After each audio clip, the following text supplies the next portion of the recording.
Como hemos visto en la primera clase que hemos tenido, que era de valoración nutricional, es súper importante porque con la valoración nutricional vamos a definir qué vamos a hacer, ¿ya? Tanto la nutrición enteral como la parenteral se llaman soporte nutricional de alta especialidad. Como médicos generales tienen que ustedes conocer la parte básica y los criterios para iniciar uno y otro, y lo que vamos a ver al final que va a entrar en su examen, que es en los cálculos de calorías, proteínas y demás. ¿Listo? Lo primero que tenemos que ver después de la evaluación nutricional es ver si el tracto gastrointestinal está funcional. ¿Listo? Si el tracto gastrointestinal no está funcional, por ejemplo, no sé, tiene una lesión intestinal por un trauma cerrado abdominal, tiene una pancreatitis aguda severa, alguna de estas, hay que pensar en una nutrición parenteral. Si tenemos el tracto gastrointestinal funcional, pero no podemos cubrir, por ejemplo, requerimientos por vía oral, o por alguna razón este paciente no puede consumir nada por boca, por ejemplo, una fractura de mandíbula, el paciente no va a poder masticar, podemos, por ejemplo, pensar en una nutrición enteral. Las nutriciones enterales pueden ser de largo plazo o de corto plazo.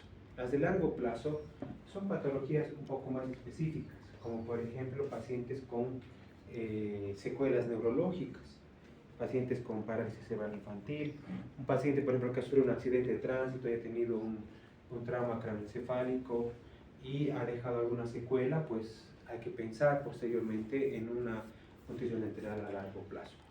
A corto plazo son posquirúrgicos, pancreatitis, como vamos a ir viendo. Y dependiendo de la función gastrointestinal, nosotros vamos a pensar en nutrientes intactos, o sea, moléculas de nutrientes como proteínas, azúcares, grasas, que no necesitan mucha hidrolización. Y dependiendo de la patología, si vemos que el tracto gastrointestinal está con una función alterada, hay que pensar en fórmulas más específicas, como vamos a ver luego. ¿Listo? La alimentación enteral tiene mucho tiempo. Cuando hablamos de antropomedicina, hay varios antecedentes, como por ejemplo en el antiguo Egipto, cuando habían guerras y demás y salían heridos los soldados, ellos aprendieron a que mediante enemas podían alimentar a esos pacientes. Se dieron cuenta de que la mucosa del intestino grueso tenía una capacidad de absorción de nutrientes, ¿no? Entonces los alimentaban mediante enemas. Ya luego, cuando empieza la medicina moderna, si quieren, pues empezamos a utilizar nutrición nasointestinal, o sea, accesos nasointestinales a través de sondas. Los primeros pacientes que empezaron a utilizar este tipo de alimentación fueron justamente los niños, los pacientes en edad pediátrica. Y luego ya, cuando el hombre empezó a salir al espacio, una de las preocupaciones más importantes era alimentarlos de manera eficiente, y obviamente se dieron cuenta que no podían comer como comemos aquí en la Tierra. Entonces empezaron a utilizar y a desarrollar fórmulas de nutrición enteral. ¿Listo? Entonces de ahí empezó a partir la investigación y el desarrollo de la nutrición tanto enteral como parenteral. ¿Listo? Y actualmente tenemos muchísimos estudios que nos hablan de lo que es la nutrición enteral y parenteral, comparativos, estudios en los que evalúan una molécula a otra, etc.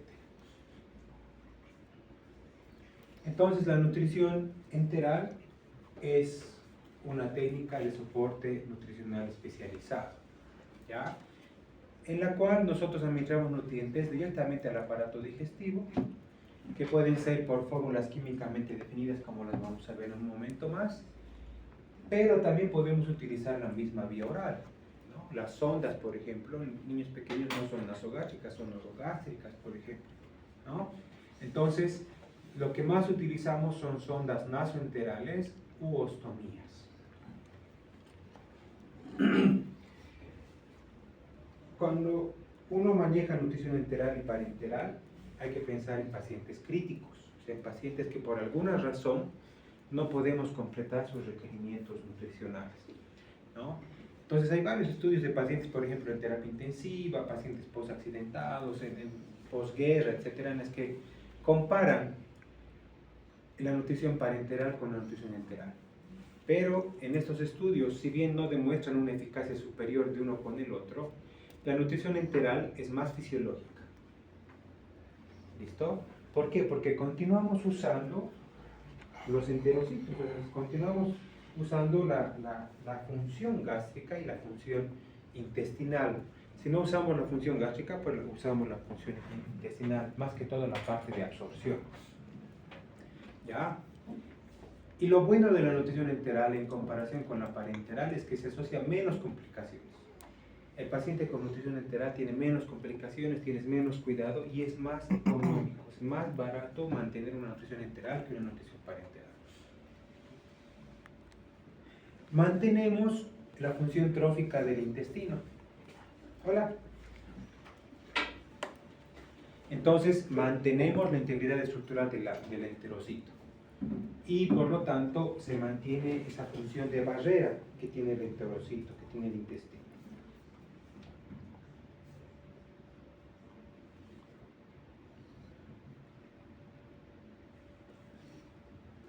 ¿En quiénes pensamos? O sea, no puedo yo en cualquier paciente pensar en una nutrición enteral o parenteral. ¿En cuáles yo voy a pensar en una nutrición enteral? En aquellos pacientes que no pueden, no deben o no quieren comer por boca y mantienen un intestino funcionante. ¿Quiénes no pueden? Les volvemos al ejemplo de un paciente con una fractura de maxilar, entonces no va a poder masticar, probablemente no va a poder deglutir, o algún paciente con una lesión de tráquea, por ejemplo, un corte, un paciente que lo han asaltado, lo han intentado matar, etc. ¿Quiénes no deben? Por ejemplo, los pacientes con pancreatitis aguda. En estos pacientes, pues, se piensa en nutrición enteral. Pacientes que no quieren comer, muy frecuente actualmente en nuestro medio, las anorexias nerviosas, las bulimias, pacientes en estado de depresión. ¿Listo? Entonces, en estos pacientes tenemos que considerar que tienen que tener el intestino funcionante. ¿Ya? Algo importante que es parte de la evaluación nutricional, tenemos que evaluar cómo está ese paciente. O sea, cómo va a entrar a la nutrición enteral o parenteral. Si está desnutrido, si está eutrófico, si tiene sobrepeso, si tiene alguna patología de base que nos va a hacer cambiar si quieren alguno de los requerimientos. ¿Listo?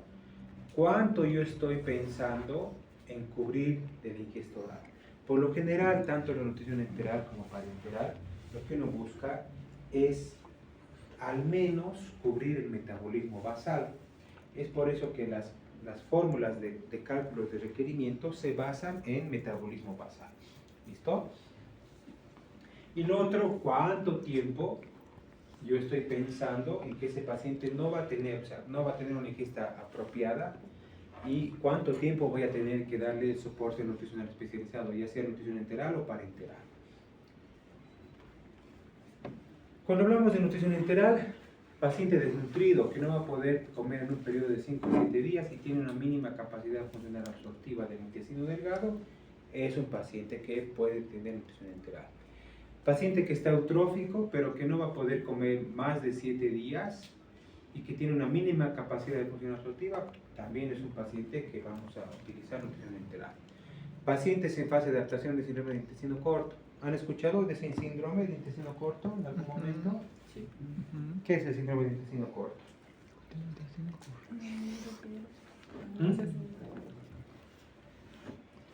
Es una patología quirúrgica. Es un síndrome quirúrgico, ¿no? Cuando ha habido, por ejemplo, una enterocolitis necrotizante, una necrosis de intestino, una lesión perforante y han tenido que reseccionar una cierta longitud, ese remanente o ese restante que queda en el paciente muchas veces no funciona bien, tiene un tiempo de adaptación. Porque el intestino delgado, ¿cuánto más o menos mide en un adulto? 1,5 metros. Delgado. Delgado. Sí. 7. 9, a veces 7, 12 metros, 9. Entonces, El síndrome de intestino corto aparece cuando hay una resección mayor al 50%, ¿no? Generalmente, no siempre, a veces cuando tienes resecciones de 20%, 30%, igual aparece el síndrome de intestino corto. Entonces, ese paciente tiene que adaptarse todavía, entonces en ese momento puede utilizar nutrición enteral. Pacientes con seguimiento para lesión quirúrgica, trauma o gran quemado. Los grandes quemados necesitan un soporte nutricional porque la misma quemadura le va a erogar mucha energía y que muchas veces no podemos completar requerimientos solo por vía oral. Contraindicaciones, o sea, en quienes no vamos a poder utilizar nutrición enteral y hay que pensar en una parenteral. Vómitos incoercibles. Por ejemplo, pacientes con quimio o radioterapia a veces aparecen con vómitos incoercibles, ¿no? Hemorragia digestiva, hilo paralítico, obstrucción intestinal o perforación intestinal. Ese paciente no podemos colocarle o no podemos aplicar una nutrición enteral. Hay que pensar en una nutrición parenteral. Relativas, fístulas yeyunales altas, enfermedades inflamatorias intestinales en fase aguda, síndrome de intestino corto, cuando tienes un remanente menor a 50 centímetros, muchas veces hay que pensar en nutrición parenteral. Pancreatitis aguda grave, es también relativo, ¿no? Pero uno tiene que evaluar cómo está ese paciente para ver si le voy a dar o no le voy a dar nutrición enteral. Vías de acceso. Siempre hay que pensar en la edad del paciente y la enfermedad de base es súper importante. Por ejemplo, un niño con parálisis cerebral infantil, es un niño de 1 año, 2 años que lo evalúan, está desnutrido, no puede deglutir, o no tiene reflejo de deglución, o tiene una alteración del reflejo de deglución. Eso me va a hacer pensar en una vía de acceso para largo plazo, por ejemplo. La situación clínica, si está desnutrido, trófico, sobrepeso, el estado nutricional, requerimientos, cuánto voy a tratar de completar de los requerimientos o aportar en el requerimiento. Si he recibido soporte nutricional previo, súper importante, periodos, tiempo de administración.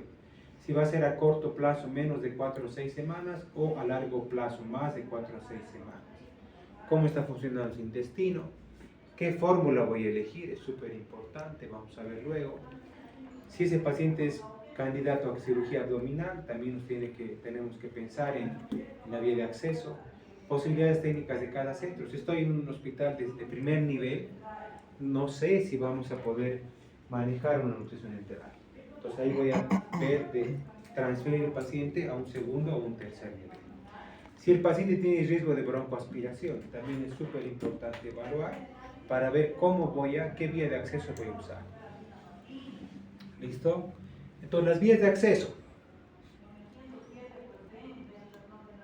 Si la alimentación oral es posible, sí, puedo utilizar la ingesta oral si es suficiente o no es suficiente. Si es suficiente, puedo usar suplementación nutricional oral. Los famosos Pediasure, PBI, etc., podemos usar por vía oral. Ahora, si no es posible, tengo que evaluar si el aparato digestivo está funcionante. Si no está funcionante, nutrición parenteral. Si está funcionante, nutrición enteral. ¿Cuánto tiempo va a estar con nutrición enteral? Si va a estar más de 4 a 6 semanas, tengo que pensar en un acceso permanente. Eso significa una ostomía, una gastrostomía, una yeyunostomía. ¿Listo? Si tiene riesgo de broncoaspiración, por ejemplo, es un paciente que está en coma y hay riesgo de broncoaspiración, tengo que pensar en yeyuno. Si no hay riesgo de broncoaspiración, tengo que pensar en estómago. ¿Listo? Si va a ser a corto plazo, si hay riesgo de broncoaspiración, tengo que pensar en una sonda nasoyeyunal, nasoduodenal. Y si no hay riesgo de broncoaspiración, una sonda nasogástrica, que es la que más utilizamos. La más frecuente es la sonda nasogástrica. Entonces, las vías de acceso, la misma vía oral puede ser una alternativa, sondas nasoentéricas, la nasogástrica, nasoduodenal, nasoyeyunal para nutriciones enterales a corto plazo. Estas dos están descritas en los libros, yo nunca he visto, nunca he usado, pero están ahí escritas: faringostomías y esofagostomías, ¿no? La gastrostomía es la que más se utiliza y la yeyunostomía. Esta es más o menos lo mismo. Muy bien. ¿Cómo medimos para introducir una sonda nasogástrica? ¿Qué hacemos? Vuelta al De la- pabellón. Ya del pabellón de la oreja hacia la punta de la nariz y luego de la comisura de la boca hacia apéndice sifoides. Entonces, esa medición me sirve y yo sé que voy a llegar a cámara gástrica, ¿no? ¿Y cómo me doy cuenta que estoy en cámara gástrica y no estoy en otro lado? Aspiro y ¿qué voy a encontrar en la aspiración? Jugo gástrico. ¿Y cómo se jugo gástrico? Sopa de manita. ¿Qué otra alternativa más tengo? Eso, introducir aire por la sonda y uno ausculta, ¿no? Y se escucha lo que ingresa a la parte. La sonda nasoduodenal se mide igual, pero hay que agregar más o menos, dependiendo si es un niño o un adulto, entre 5 a 10 centímetros, ¿no? Para que pueda ingresar a duodeno. ¿Listo? Siempre, en lo posible, si uno duda de la ubicación, y si yo quiero averiguar si está en duodeno, ¿cómo hago? Radiografía, creo. Ya, y si no tengo, aspiro, ¿cómo tendría que ser el líquido que voy a aspirar? Características biliares. Ya no va a ser contenido gástrico, ¿no? Eso va a tener contenido biliar, si va a estar en duodeno. ¿Listo? Entonces las sondas varias ya vienen con su medición, vienen con su sistema de radiopacidad para cuando uno hace la radiografía se vea la sonda, súper importante. El tamaño es muy variable, las yeyunales tienen hasta 1 metro, las gástricas tienen menos, duodenales, las pediátricas, los tamaños, los ranges, etcétera, son muy variables. ¿En quiénes voy a pensar en alimentación yeyunal? En aquellos que tienen riesgo de broncoaspiración, por ejemplo, ilio gástrico, fístulas broncoesofágicas, pancreatitis agudas. En las pancreatitis agudas, ¿qué busco yo con la nutrición enteral? El reposo del páncreas. El páncreas no tiene que trabajar, ¿no ve? Con la pancreatitis hay que dejarlo tranquilo, reposar. Entonces, por eso es que tengo que pasarme lo que es estómago, duodeno, irme hasta el yeyuno, ¿no? Náuseas y vómitos repetidos secundarios a fármacos, por ejemplo, pacientes con radioterapia o quimioterapia. ¿En quiénes voy a pensar en gastrostomía? Cuando el estómago del paciente no está afectado por la patología primaria, cuando tiene un vaciamiento gástrico normal, cuando su reflejo esofágico o su reflujo, o no hay reflujo si quiere, y cuando tiene reflejo nauseoso. Es importante que el paciente tenga reflejo nauseoso cuando vas a usar la parte gástrica, porque si no haces eso, ese paciente corre riesgo de broncoaspirarse.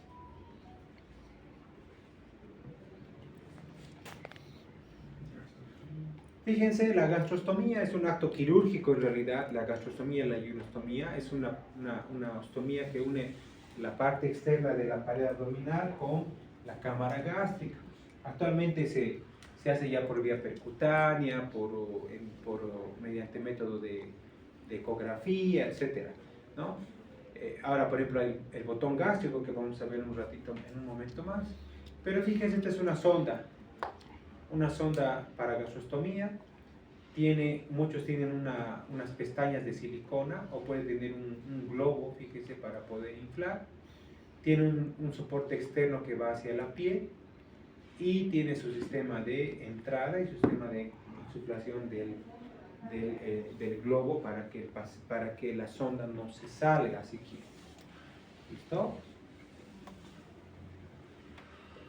Como les decía, hay de diferentes tamaños, de diferentes lúmenes, más gruesos y más cortos, más largos y más delgados, dependiendo del paciente.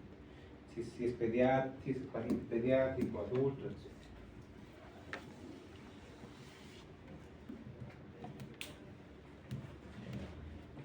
Muchas veces muchas veces usamos una gastrostomía, pero fíjense, la sonda no se queda en el estómago, la ponemos hasta yeyuno.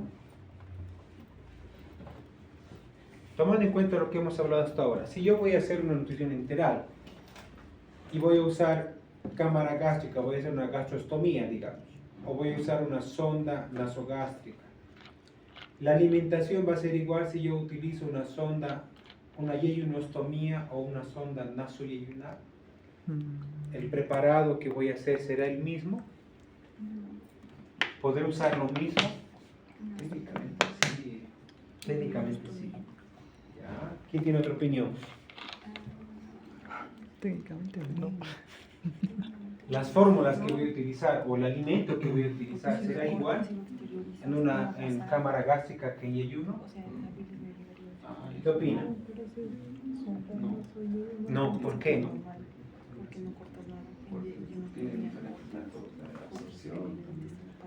Ya, pues estás por ahí, tibio, ¿qué más?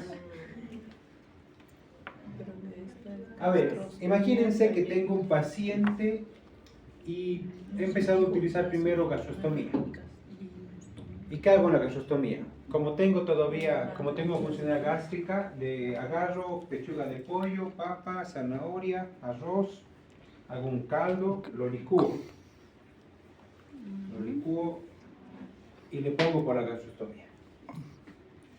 Pero después de 2-3 días, el cirujano me dice necesito yeyunostomía. Le pongo la sonda y le pongo la misma fórmula. ¿Qué creen que pasaría con el paciente? ¿Qué pasaría con ese paciente? Piensen, chicos, piensen. ¿Qué función cumple el estómago? ¿Qué función cumple el duodeno? Absorción, muy bien. ¿Y qué pasa si yo le pongo moléculas enteras hacia yeyuno? No se va a absorber. Eso no se va a absorber porque no va a pasar por el ácido clorhídrico, no va a pasar por enzimas del páncreas, no va a pasar por amilasa pancreática, no va a pasar por jugos biliares. Entonces, si yo le doy moléculas enteras por el yeyuno, no se va a absorber porque no hay lo que se llama la hidrólisis de los alimentos. El estómago, el jugo gástrico, las enzimas lo que hacen es hidrolizar las moléculas, convertir las proteínas en aminoácidos, convertir los almidones y los azúcares en disacáridos o monosacáridos o maltodextrinas, micelizar las grasas para su absorción. Entonces, si yo voy a usar yeyuno, no puedo utilizar moléculas enteras. Tengo que utilizar moléculas hidrolizadas, si quieren. Aquí tengo que utilizar aminoácidos, tengo que utilizar monosacáridos, maltodextrinas, tengo que utilizar grasas que no necesiten micelización. Esos son, por ejemplo, los triglicéridos de cadena media. Los triglicéridos de cadena media no necesitan micelizarse, se absorben directamente. Entonces, cuando voy a usar una gastrostomía o una sonda nasogástrica, la alimentación no va a ser igual que por yeyuno. ¿Listo?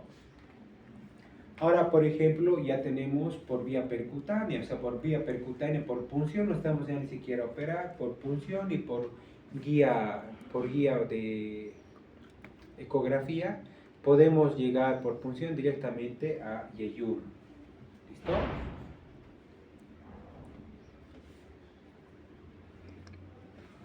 La nutrición enteral, por ejemplo, tenemos estos receptores, estos recipientes de vidrio que son muy buenos porque son reutilizables, ¿no? Se utiliza mucho en nutrición enteral hospitalaria. Ahora también tenemos bolsas de nutrición enteral que se utilizan.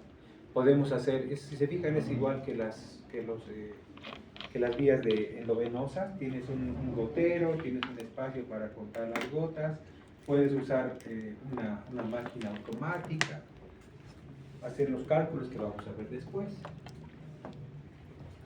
Entonces, la nasogástrica me sirve a corto plazo.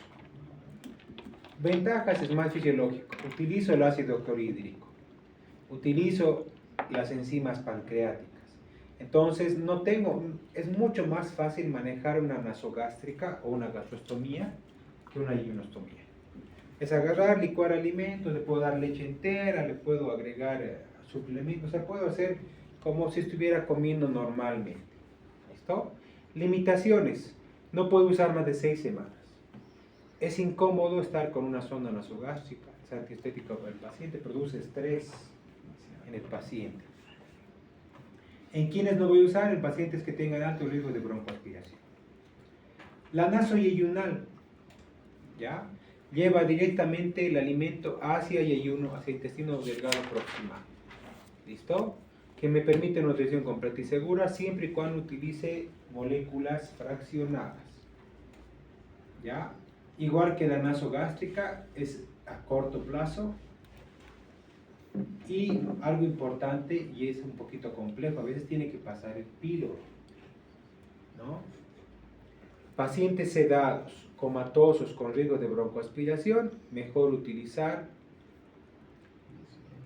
nasoyeyunal. Pacientes con vaciamiento gástrico retardado y anorexia nerviosa. Es bien importante eso. Yo les voy a comentar un caso. Cuando yo había llegado de Chile en 2010, estuve 2 meses más o menos acá trabajando en Albina y me llama el director del hospital de la clínica belga. Me llama y me dice: doctor, mire, me han hablado de usted, sé que tiene una especialidad de nutrición, mi hija está internada con anorexia nerviosa. Ya está internada 2 semanas y en vez de subir de peso está bajando más de peso, ya no sé qué hacer. Voy, la reviso la historia. Esa niña tenía 12 años, estaba pesando 26 kilos.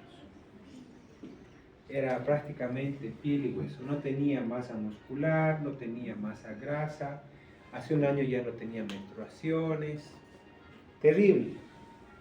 Entonces, revisando su historia, había, digamos, pónganse, el lunes se coloca sonda nasogástrica. El martes, paciente se retira sonda nasogástrica. El miércoles no había nada, jueves se coloca sonda nasogástrica. El viernes, paciente se retira sonda nasogástrica. O sea, ella se sacaba.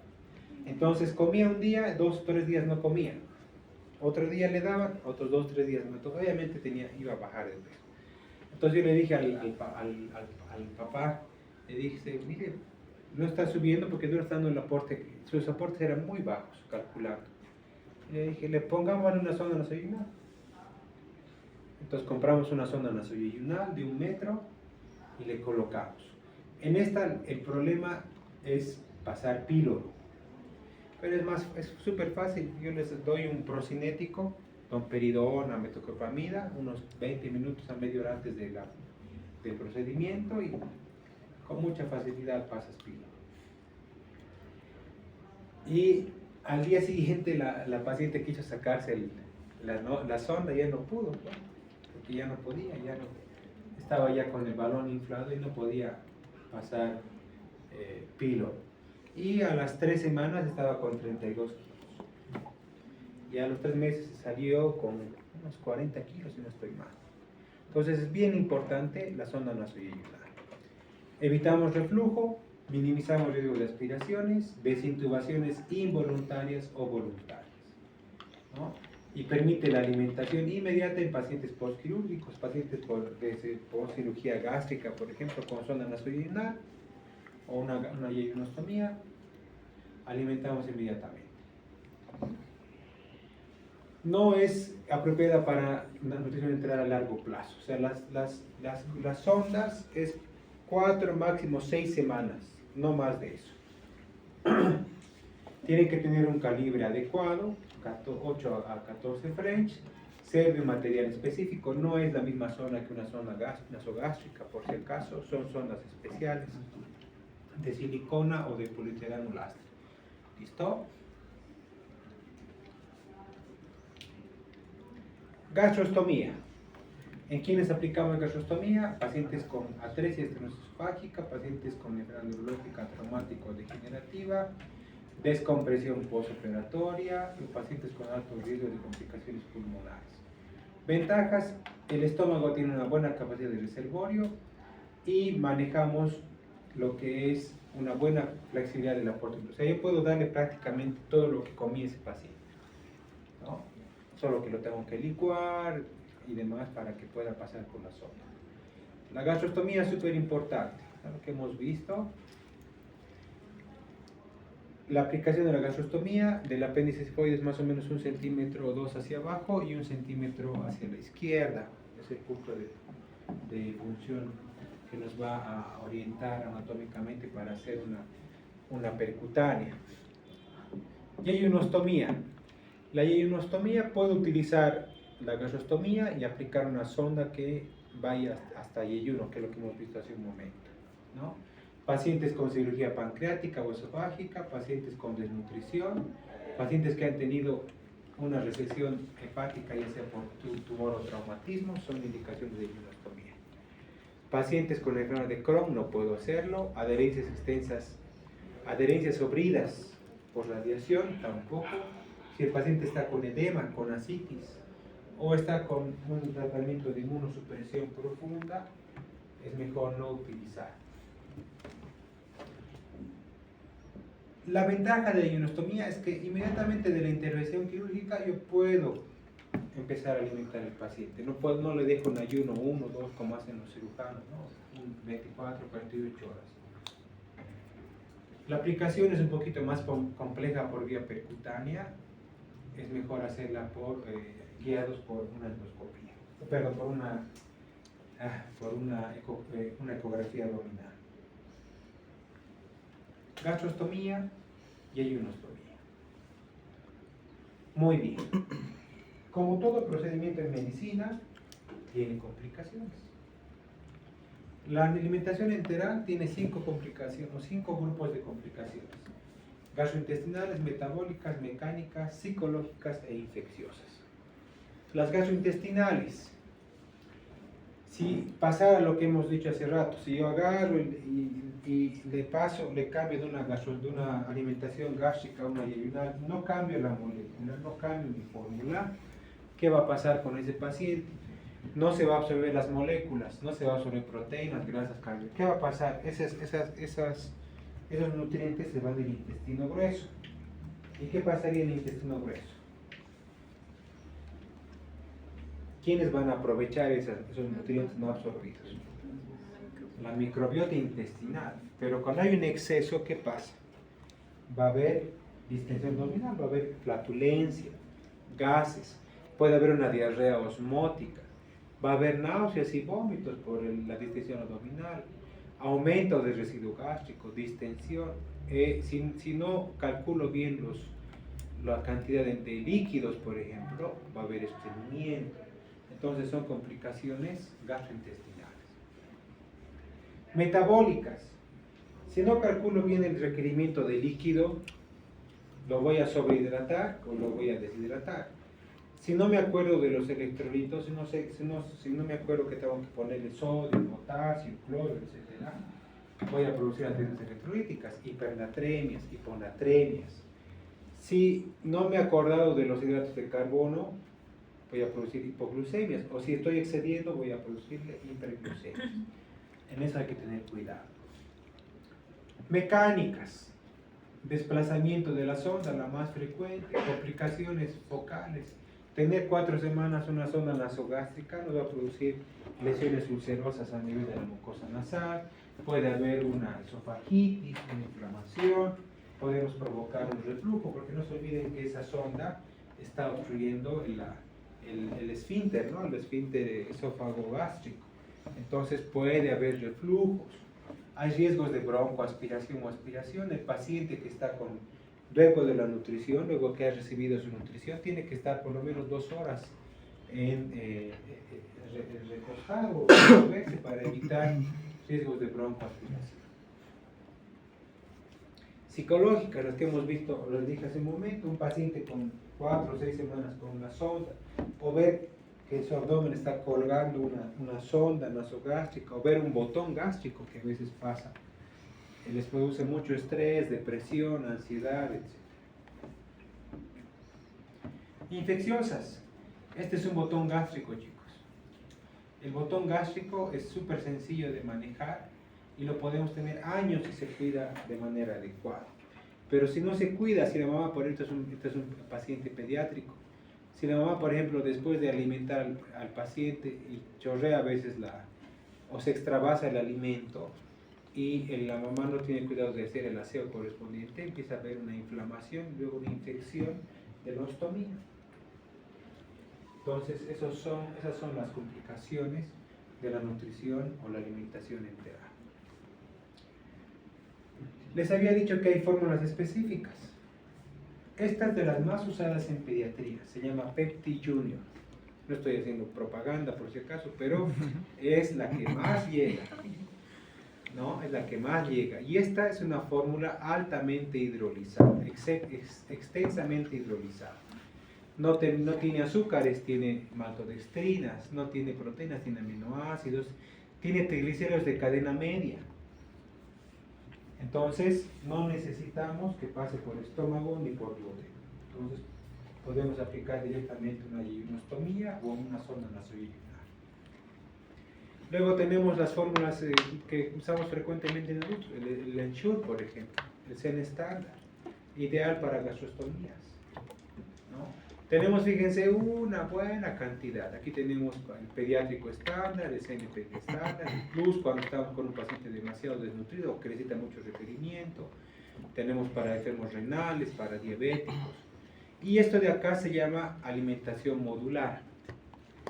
Cuando yo no puedo llegar, por ejemplo, a una cantidad adecuada de proteínas, utilizo el módulo proteico. Este módulo proteico solo me aporta proteínas. O sea, está hecho a base de aminoácidos. Si no puedo llegar a completar sus calorías o el requerimiento de calorías, voy a usar el módulo calórico. Este módulo calórico solo tiene maltodextrinas. Solo me aporta calorías. En adultos tenemos el Peptamen, que se parece mucho al Pepti Junior. Tenemos el Ensure, tenemos el Nutriflex, tenemos varios, ¿no? En el mercado, pero los que más tenemos son estos. Son fórmulas especializadas para nutrición enteral. Acá tenemos una bolsa de nutrición enteral. Siempre hay que tener cuidado de que la vía, o sea, la comunicación sea oscura, para evitar que la luz solar altere las características de la grasa y de las vitaminas. Actualmente tenemos este de doble lumen, por ejemplo, para utilizar en alimentación y en medicación, para no juntar. No es bueno juntar medicación con alimentación, por si acaso. Preguntas hasta aquí.